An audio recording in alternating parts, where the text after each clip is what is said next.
and put it somewhere and not put it in the black community. I just wanted to say that I think we, as black people, are our worst enemies. And the perfect example is what the young lady on the right said, that she considers herself not black. We are all black people. I'm not black. I don't consider that. How can you say I'm black? Okay, go ahead. Go ahead. We need to get away I from just color. don't see how you can say... He's a human being. I'm not saying I don't identify. Right. But because of the society that we're in, she has been you are not. to that I just don't feel that you are proud of your race as... Black men are attracted to light-skinned black women with long hair. Do you believe that, Kathy Russell? You are co-author of The Color Complex. Do you believe that? Overall, yes, I believe that. Mm-hmm. And is it your view that this is because of a white world that respects lightness? Absolutely. Absolutely. So that the black man then internalizes this and sees lightness as better, sexier? Right. Is it akin to a white man being attracted to a blue-eyed blonde woman? These are the women in the white world we think of as sexy and beautiful, etc. Right, and the comparison in the black world to the blonde-haired, blue-eyed woman is the light-skinned African-American woman. So it's... Uh-huh. Is it true that in your own life you dated a man who wouldn't marry you because he... Why? Well, he said that I wasn't quite light enough to be his wife, but to bear his children. That was what he said. But I think it's not a personal vendetta of mine. I want to make that point up front. It's just something that that I've seen throughout my life, and that's why. Yes. Your book includes phrases like "hi yella." Yeah, those are, those are terms that people use to describe others' color. But hi yella, is that good, or is it offered in a sneering way? No, I would say that's offered in a sneering way. Mm-hmm. But this has divided black families, has it not? Oh, definitely it has. And do we not have a lot of pain out there from men and women? I would think mostly women who took a lot. If you're light-skinned, there was a resentment. Absolutely. And also, it's both... Incidentally, what are you, just curiously, may I ask, on the scale? See, and it's a strange thing. I have been everything from light to dark, and it really depends on who you're sitting next to. If I'm sitting next to this gentleman, I become lighter. If I'm sitting next to someone that's lighter than I become darker, and because I'm kind of in the middle. That's why it's all really crazy, because it just depends on how you see it. But it's important enough for you to do a lot of work on this and to co-author the book. Well, because I think it's caused people a lot of pain.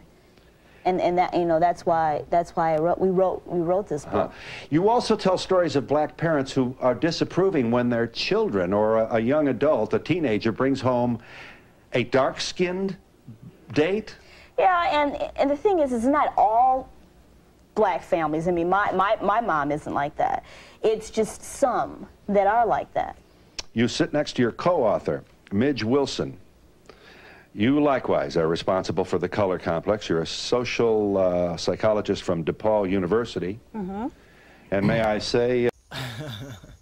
I think I will attest to something here.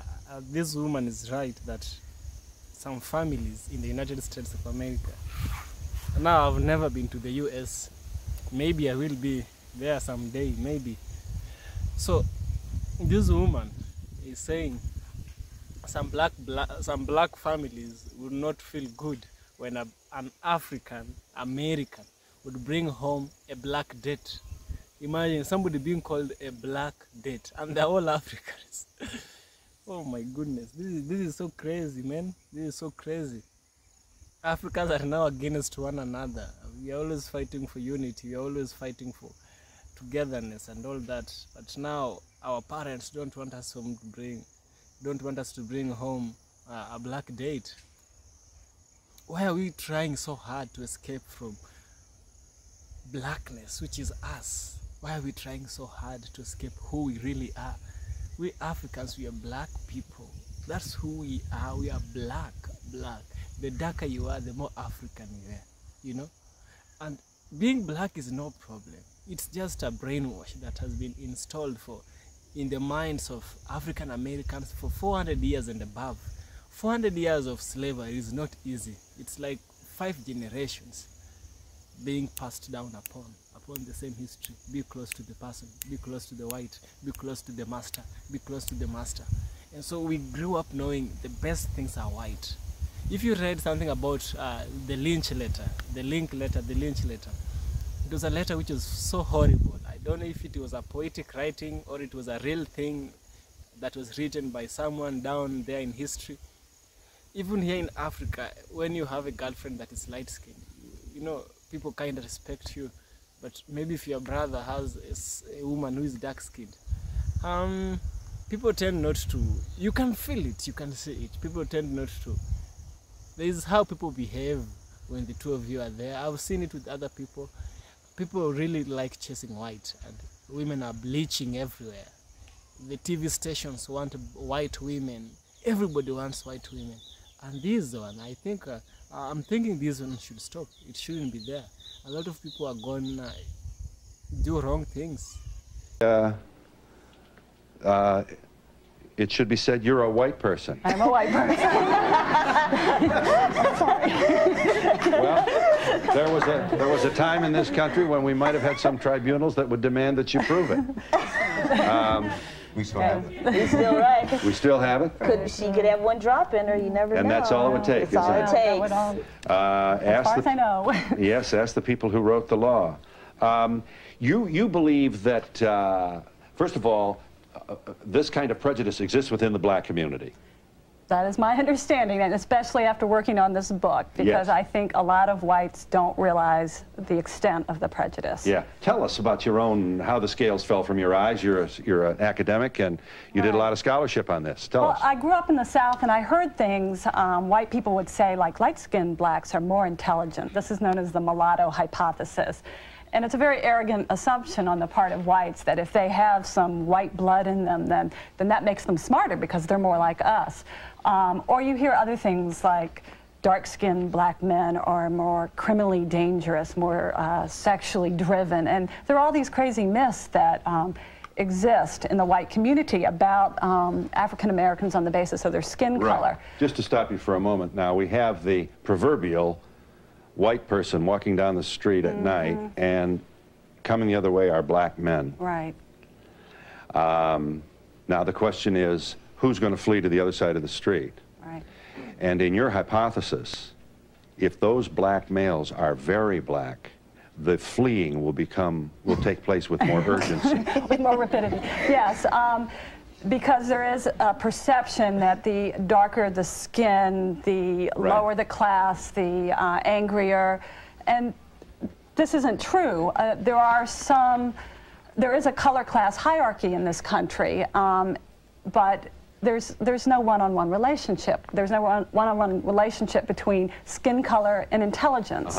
And is it your view that but this is a very sad commentary if we've got this kind, we have black people who are adopting the same kind of racist chemistry that has exploited them for so long by the white power structure? It's a clear case of trickle-down discrimination, and I think African Americans have been hesitant to talk about this issue. We don't want to air our dirty laundry, but they've got to, because whites play a role in perpetuating it, and whites have to look at what they do every day to keep this issue alive. And when Spike Lee made that comment, it was Spike Lee who said that black men go for light-skinned women with longer hair. And he also made the point that a lot of people, can we see it? He also made the point that a lot of blacks become very uncomfortable because he was saying that. Let me show you here. This was the word is excuse. This is School Days. People, here's what, that's from School Days, a film directed by Spike Lee. Here's what he said. Whether black men admit it or not, they feel light-skinned women are more attractive than dark-skinned, and they'd rather see long hair than a short afro because that's closer to white women. That comes from being inundated with media from the time you're born that constantly fed you the white woman as the image of beauty. That's both conscious and unconscious, said Mr. Lee. But on the whole, talking to my friends and knowing men, I see that a premium is put on light-skinned sisters with long hair. All true, huh? All true. And it's bad because, well, first of all, it penalizes persons, it's arbitrary. Right, absolutely. And not only that, but I think you're buying into, you know, the myth that somehow white is better, so therefore lighter is better. And I think that it then takes out so many other African-American women that are beautiful, whether they have short, and my feeling is this: African-Americans come in looks everything from Whoopi Goldberg to Lena Horne and all in between, and it depends on your personal preference as to what you feel is beautiful. And that's another point to be made. There are prejudices, but there are preferences. J. Edward Giles is CEO and publisher of Image magazine. Do you agree with Mr. Lee, with Spike Lee's observation about light-skinned women? Absolutely. You do? Absolutely. And how do you feel about that? Well, the one problem I have here is that, first of all, this is no new phenomenon. This is not something that just took place like within the past century or past decade or so. This is something that was here from the time that we were brought here, from the time that your forefathers or your forefather stepped into my ancestry's bedroom and took advantage of them. We shouldn't be surprised when you consider how your life would change if some white guy in a powerful white man could prove you had a drop of Negro blood. That certainly altered your life. Phil, it's a very interesting point, because I'm not so certain that you're all white. I'm sure I'm not. You know what I'm saying? I'm sure I'm not. Who knows? My point is that this is where this began, and what is really ugly is how it began, and that is what white America doesn't want to face. That is what Black America knows. We know this. It is true, I would add, not only for African American men, but for African American women too, or people of color, women of color too, because you see an inundation now of hair weaves. You know, and I understand the issue of cosmetic changes and so forth, like, you know, that I can understand. However, when you weave in a white person's hair on your head and you call yourself a proud Black woman, we have a problem here. Okay? What's the matter? She didn't weave anybody else's hair on her head. We have an issue. We have a problem. You don't have a problem with cornrows, do you? No, I don't have a problem with cornrows. If we're talking about using what is natural to you. Yeah. You have a problem with straightening? Straightening hair if you're a Black person? If it is intended to change who you are, yes. I think if we want to talk about when it all started, we talk about before the slaves got here. A Caribbean slave owner actually was talking to a slave owner in South Carolina before he got a slave. He said, you know, how am I going to keep these slaves in line? You know, I don't have any clue as to what we're going to do. So what he actually did was the slave owner... So apparently some of the things that I'm getting to listen from this interview, it's kind of a round table talk. It's true, you know, Africans, we tend to want, okay, not even Africans, let me say African ladies. You know, we have so many of them who are always like long hair, long hair, long hair. And the brother is asked a very simple question. Are you against somebody who straightens their hair? And he says, yes. But he gives a conditional yes. He says, if the person does it with the intentions of changing who they are to look like someone else. You know, personally, I don't think there's something wrong with straightening your hair. I always comb my hair. I like shaving my hair. But I don't do it to look like someone else or to resemble a white person. Someone else here is a white person. Let's remove all ambiguity. Someone else here is the white person. Now, the thing which remains here is, are the beauty standards set by the white person? Is the white person the one setting the beauty standards? Is it that the more we look like the white person, the more beautiful we become? Or is it right that African ladies resemble them? Those Africans who have short hair are not beautiful. Those Africans who have long hair are beautiful. Because it is natural for the white people to have long hair. That's the way they are. Africans, we have short hair. Look at my hair. My hair is short and it's coiled and it's very hard. But I'm proud of my hair. It's very hard for a reason. But I love it. I can never do anything to my hair to look like a white person. I just love being who I am. And with what has been said, living in America is straight way different from living and being brought up in Africa. In Africa, there was no constant reminder. We don't wake up here and have white people walking around. No. Here we have Africans and we have people with short hair. So the impact that this thing is happening in Africa is different, way different from how it's happening back there in the States. But the beauty standards should never or should not be set by any race. Somebody is unique in their own ways, and that is how I think, and that is my perspective of the beauty standards. Having long or short hair is upon yourself, but don't do it to change yourself to look like someone else, is what the brother is trying to say here. So without further ado, let's continue watching this video. In the Caribbean islands, actually wrote him a letter back saying to him, listen, you got to start to create some kind of dissension between them. And this is what you're going to do. You're going to call the light-skinned one, bring them in the house, and the darker-skinned ones, you're going to create some kind of friction between themselves, and that's where it all started. We're going to talk about how it started here in America. We can oppress these people better if we can get them to fight with each other. Right. Absolutely. And isolate them. Before we break here, Muhammad Nasihu Ali is a writer and musician. And are you born in Ghana? Yes, I was born in Ghana. You came to the United States in 1988. 1988. So yeah. Your early life and adolescence and young manhood was in Africa. Back home in Africa.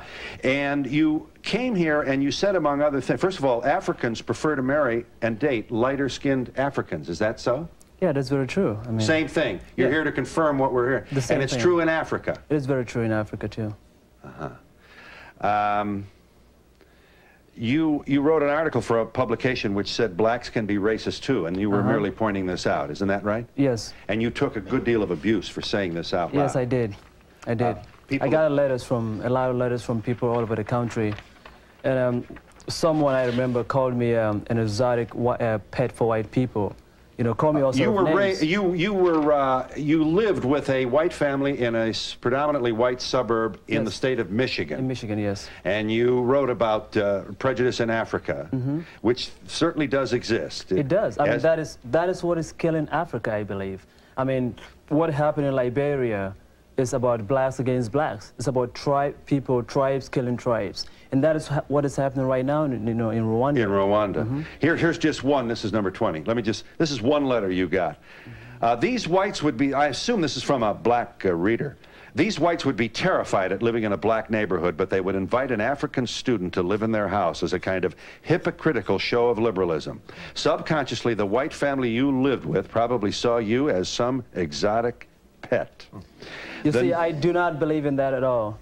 This young man's point about getting the poor people to fight with each other is made in this other letter to you, Muhammad. The hypocritical whites who invite Africans into their house also have the evil practice of advising Africans not to associate with African Americans, the usual divide and conquer play. You see, what bothers me a lot here is all blacks from Africa and then here in America, we always tend to say they made us. They are dividing us so that we could fight. Right. And I believe that if we do believe that whites have the power to divide us, then we buy into the idea that we're inferior. I don't believe so. I don't believe anyone has the power to make me to hate you. Let me start with Cassandra and Mimi, if we may, huh? You don't mind? Cassandra, you were in line at a restaurant? Yes. And Mimi was an employee, was she not? Correct. Yes. And there was was it like a fast food place? Yes, it was. It was your turn to be waited on, was it? Right. What did she do? She bypassed me to wait on the whites that were in line behind me. And I had a problem with that, which she says it's because I took too much time to make up my mind. And why do you think she did that, Cassandra? Well, after even knowing her a little bit longer, I see that she has a tendency to gravitate towards whites when she needs an opinion on something. And this was since the incident. And also, she has a problem with determining colors within the workplace. She has a tendency to tell individuals that she knows she's not as dark as someone else, and her kids are not dark complected, and she prefers to buy her children white toys, and she practically discriminates against anything that's dark complected when she herself is. You didn't go to court and learn this, did you? No. But after this, how is it that what occasion you're talking to her about it? Well, due to an unusual circumstances, we've become employed at the same office now. And this has continued to happen because I see pictures of her daughters with white dolls, and an individual at work that's her friend gave her a black doll, and she even remarked that she didn't know if her child would play with that black doll. And you do, Mimi, you do wait on white people first. No, it depends. I mean, if you're standing in line, I'm working at a fast food chain, fast food, and you're still looking at the menu, then I'm going to get the next person in line. So you're suggesting that because she was taking so long, for efficiency and to expedite the orders. You don't believe it? No, I don't believe it. Well, there's a pretty. What are you now? We're going to get the. You're going to get the tree and the horse and the rope, and let's go to the. No, but I would that she would tend to me first if I was next on line. I don't believe that anybody should be discriminated, no matter how long it takes them to make a choice. Yeah. That's not discriminating against anyone.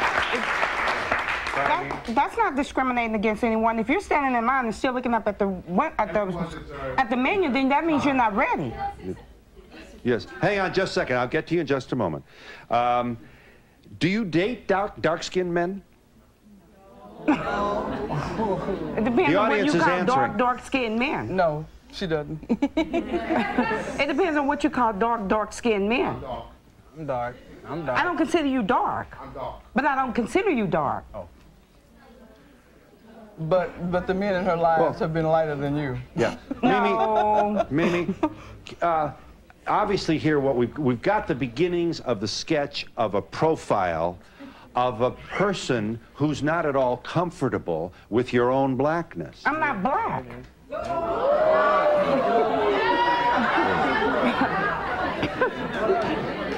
I'm brown. She's not. I'm brown. I'm not black. All I can think of is just brainwashing. I mean, that's all I can think of. I've seen it on all levels of just being, for me, a light-skinned black person. I attend these balls, I don't know when I say where, but where it used to be predominantly high yellow, as this high yellow, high yeah. yellow, Mm-hmm. light skin, light bright, damn near white people, Oh, yeah. and Damn near white, as in you think you're. In other words, there's a disdain for you because of the color of your skin and a presumption that you strut because you're not as black as some African American people. I mean, I wasn't going with that intentions, but I heard one of my friend's mother say, "Yes, honey, you're here to breed correctly." And of course, all these young, light-skinned gentlemen going to be doctors and lawyers, and I'm like, I'm not a horse. You know, like I don't want to breed that way. You know, that brother right here, he's attractive. You know, like I really don't care. Color issue is not a deal. Yeah. You know, and I think that comes from very good nurturing of who your parents are. Yeah. You know, it starts at home because I had black dolls. My parents colored in our birthday cards, like, this is a little black child. You know, like, it makes a difference. Yeah. You have to start within, you know. Let's just, this young woman presents just one side of this agony, and it is an agony. Man, this is a spider web that we've woven here that gets some very nice people caught up and distracted. Paul Parker, you'll be telling us in a moment about, first of all, you support what's been said here. Light-skinned blacks have always been favored by whites. Most definitely. Let me tell you that one case in point here happens to be seated at your left. She's Donna Stewart. Ms. Stewart, you are the admissions counsel for the University of Colorado at Boulder. Yes. So good old Boulder decides, by God, this is the 20th century, and we've got to do something about minority enrollment, et cetera, et cetera. So, you see the same mindset that these other women are saying, that she's not black and she's brown. We don't have brown in this, we have black and white. Anytime you reject black, we are tending to come close to white.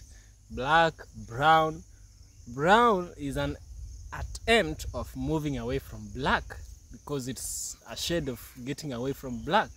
It's a way of rejecting who you are. It's a brainwash. It's a manifestation of the abuse, the growth you've suffered while growing up. The way you've been brought up, you know, I told you it's way different from Africa and the United States of America. The United States of America, it's constant.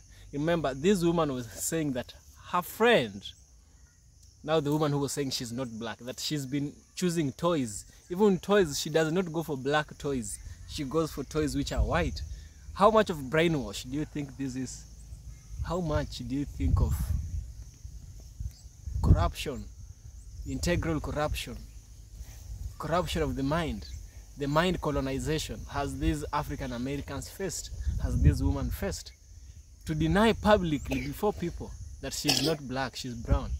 Even I myself, I ain't black, like she says she's black, but we fall in one place. I'm black, I am African.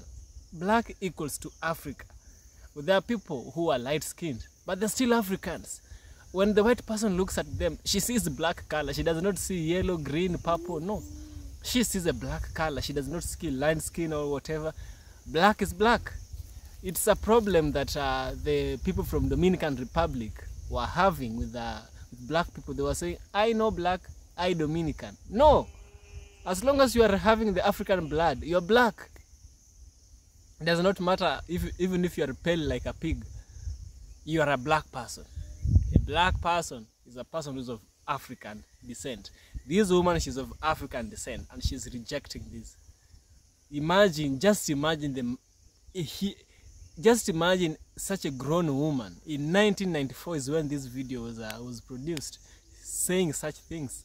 How much do you think of brainwash has happened? How much change has happened between 1994 and right now? We have like 30 years down the line. A lot has happened, you know. And it's time that we get our minds decolonized. It's time that we understand that we are just unique people by ourselves. We don't need to look like somebody else who is not us. And that is the message here. That is the message here. So I want us to continue watching this video. And very conscientiously ensures that there's a woman of color in the admissions office. Certainly not the only one. I was added to a team of counselors. All right. But in any event, it was a very well-motivated thing that the University of Colorado Boulder was doing. I'd like to hope so, yes. Yes. And you had a prospective student's mother say what? Well, at admissions programs, we always have parents that volunteer to come and assist with the program and say, this is what the university is all about. This is what I do as a parent for the university.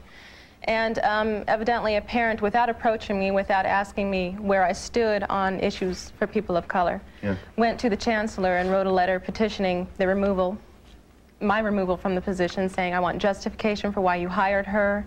And later on, she applied for my position. So. But was this a woman of color? Yes, it was. But tell them what her grievance was. She didn't feel that I represented black issues, which... But it was because of your lightness, was it not? I suspect, though. So yes, it was. You're not light enough, or you're not dark enough to be recruiting minority students for the University of Colorado Boulder. Is this not what you believe to be this woman's point? Absolutely. But what people don't understand is that even though I am considered high yellow in the black community, I get it from both ends, and that's well, that's clear. If you're light, you're disdained by other people of your race, or some of them. Yes, and teachers, we need to be honest and say that teachers, most of whom in America happen to be white, at least where I have been, are very careful about who they make as their pets, who they send to the office, and they always choose the lighter child. Right. Well, and also I'd like to make this clear as well. That number one, that there is not no black on black racism. What there is black on black confusion. I disagree. By white on black racism. The comment on the point that the brother made here earlier, the individual you're talking about, the slave owner from the Caribbean, is Willie Lynch. And more or less his perspective was that, look, he told the other slave masters that in order to keep your slaves in check, you had to more or less, with the divide and conquer aspect, pit one light-skinned black against a dark-skinned black. You got the house Negroes, you got the field Negroes. You always tell the light-skinned blacks, say, look, you're better than the rest of them blacks. Yeah. You know, you got better things going. You look like me. You're closer. The ones that are dark-skinned are the ones that actually aren't the ones that's good. I know you down, sister. Lots of folks want in here. So to me, the tragedy is there's no way to win. If you're black and in a major corporation, do I understand that your strategy was not to talk to other black people? Absolutely. You talk to other black people. There was no way. There was, at the time when I had lost my identity and I had lost perspective of who I was, okay, when I bought into what you wanted me to buy into. You say me. Let me take, well, all right, go ahead. Don't be distracted. Make your point. Lots of folks want in here. Make your point, please. I respect it. At the time when I did that, I believe that if I were to communicate with my brothers and sisters, I would not be able to make it further. You mean like at the water cooler or the Xerox machine or in the lunchroom? Because you, whomever you are, I mean... I'm looking at you as one of a number of... I'm saying, yeah, absolutely. White America would look and say, you know what? Okay, he's not going, you know, I saw Jay over there by the water cooler with the homies, you know what I'm saying? And I'm telling you... when you start talking to the white folks, the brothers are going to accuse you of sucking up. Absolutely.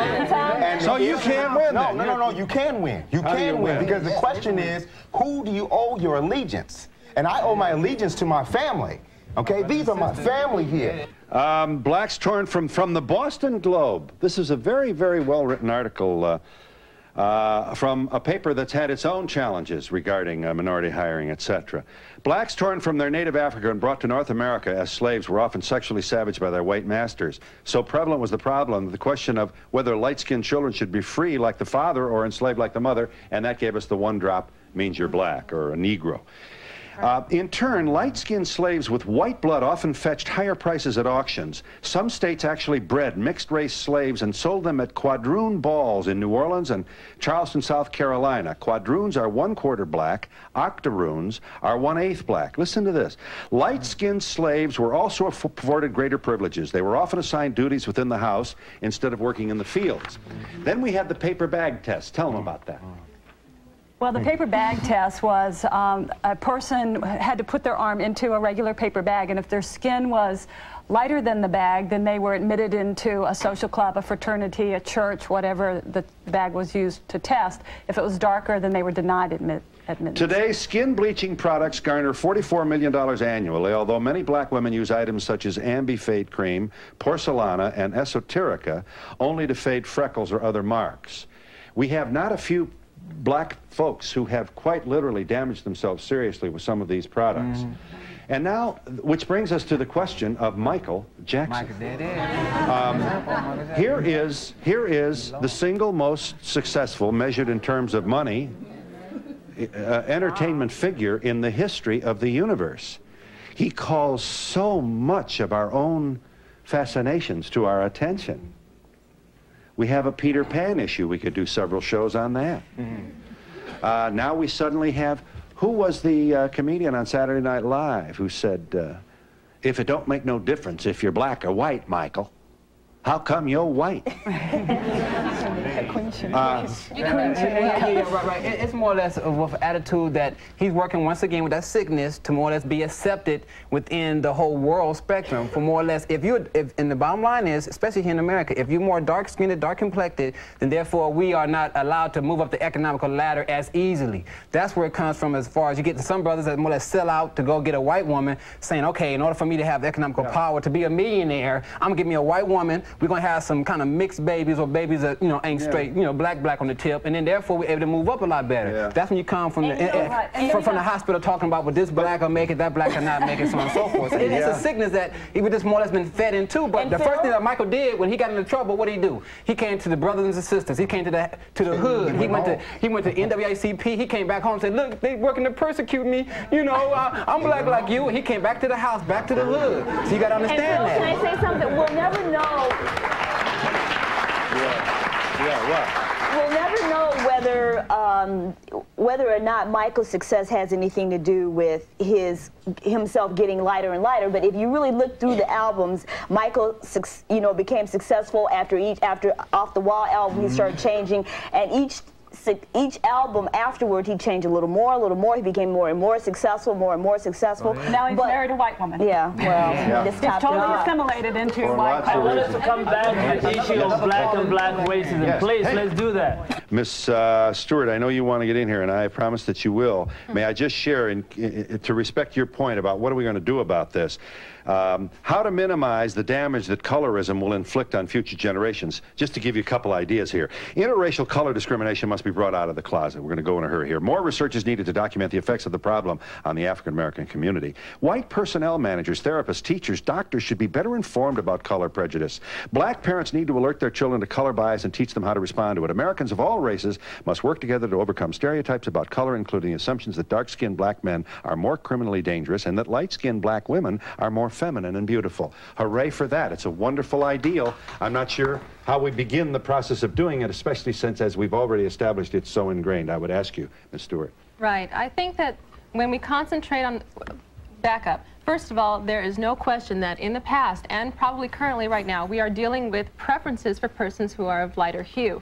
That is established. But what happens from here on out is that we really need to look at not backlashing against persons of fair skin and just assuming that they can be the canvas on which we can paint the hostility that we have. We have to take that paint and put it somewhere and not put it in the black community. I just wanted to say that I think we, as black people, are our worst enemies.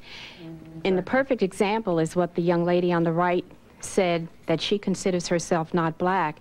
We are all black people. I'm not black. I don't consider that. How can you say I'm black? Okay, go ahead. Go ahead. We need to get away I from just color. don't see how you can say. He's a human being. I'm not saying I don't identify. Right. But because of the society that we're in, she has been You are not. brainwashed to that I point. just don't feel that you are proud of your race as I am of my race. And if you were, you would. So here's my conclusion. The reason why I think everyone is chasing being white is because of one reason. Africans are not proud to be who they are. Rather, not all, but some Africans are not proud to be Africans. They feel like it's a curse, you know. They feel like God has put a very huge burden on them.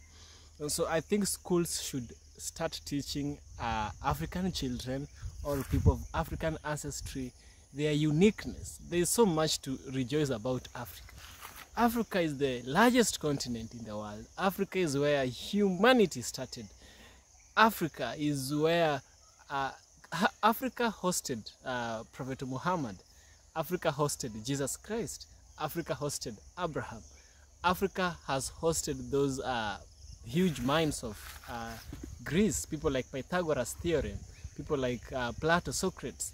Those people got their knowledge, some of the knowledge they got from pyramids. Pythagoras came all the way to Egypt. He was taught in Egypt, and he took the laws of the triangles, the Pythagorean theorem, something like that, and he took with it back to Greece, where he called it his own. Pythagoras' theorem was a theorem of the Africans, of the original inhabitants, not the Arabs that we have here today, you know. So there's a lot that Africans should be taught, African children should be taught at school. And when I see things happening this way, I'm worried of our children. I'm worried of the children of today. Because right now, a child is, the more a child speaks fluent English, people say he or she is more intelligent. We don't care how much they know about Swahili. We don't care how much they know about their mother tongue. Myself, Doluo is my language. I'm a person of Nilotic origin. So there's no way I can be praised of having a fluent Doluo. There's no way I can be praised of having to speak fluent Swahili. But I will be praised of speaking the language I'm speaking right now, English. The more fluent I speak it, the more I get attracted. The more people are getting attracted to how I speak. This tells us one thing: we don't appreciate African things. You know, we are very quick into throwing our own values and cultures and accepting foreign values and cultures within ourselves. I think Africans, we've reached that part where we look past all these, because this thing is very disastrous. It's destroying children. It's destroying people, and We don't know. If we continue like this, we will lose our values and take the strangest values. Wherever you go, wherever the white man comes, there is always a cultural heritage for them. There's always a cultural site, a center for Holland, center for USA, center for Germany, this and that. Even the Chinese have their own centers in Africa. It's called the Confucius Institute here in Kenya. Those people carry their culture transcending the oceans and moving past the continent of Asia to Africa, carrying their values, but we Africans, we are very quick to throw them away and accept white persons. It's too much, it's too much, it's too much, you know, it's too much. We need to love one another. Africans, we need to love one another. We shouldn't say because someone is black, they ugly. Or we shouldn't say because someone is black, they ain't beautiful, or they ain't reaching, or they ain't qualified for a certain job. As long as somebody is qualified by the criteria, skin color should not be the way to measure. Skin color should not be used to measure. And that's it. That's it. This video was wonderful. It was done in 1994. And if you enjoyed this video, kindly give the video a super thanks. If possible, subscribe to the channel. Subscribe. Thank you. I will so much appreciate. Yeah. Today I'm kind of tired, but I'll see you in the next video tomorrow. Remember to stay African, be African.